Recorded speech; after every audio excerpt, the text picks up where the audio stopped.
Hey everybody, Kevin Switaj here with our first video blog entry. It's going to be a regular feature both on the website and on our YouTube channel. Our first topic is the 2018 Bid and Proposal Conference, which wrapped up recently in San Diego, California. I've attended several conferences, and this was by far the best bid and proposal con I've been to. I don't know if it had to do with the record attendance, where we had over 1,000 proposal professionals swapping ideas, or the new format. The new format really pushed the idea of panels discussions instead of presentations, and it really allowed a lot of different topics and ideas to be heard. But either way, I walked away with a lot of key information and key takeaways. And I want to share with you my top three. The first one came from the video and virtual proposals panel, which was Kevin Ayers and Hillary Frederick. And Kevin made a great point that the more complex the topic that we're trying to get across, the simpler our graphics should be. We spend so much time on our overarching graphics and trying to make sure that they contain every piece of information and every detail that we're trying to get across that sometimes we lose the forest for the trees.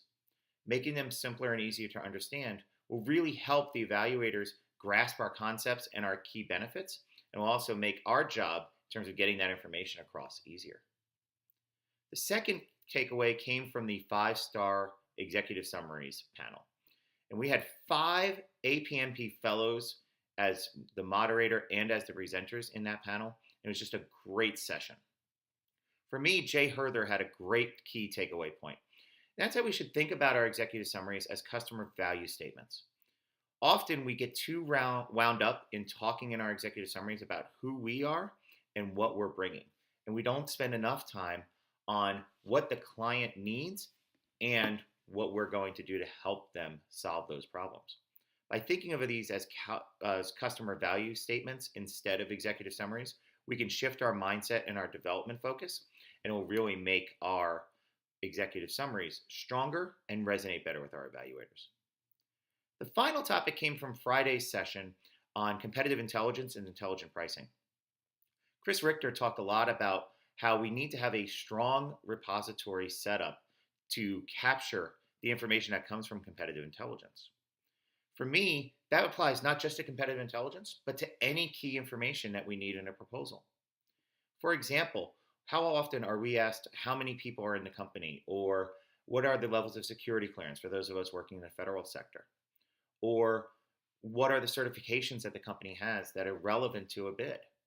Instead of finding that information through a scattering of proposals or having to ask 7 different people for it, having a central repository that not only exists and is regularly updated, but is easy to access can help deal with that and help us put together better proposals by saving time on the easy to find information and allowing us to focus on where our value really is.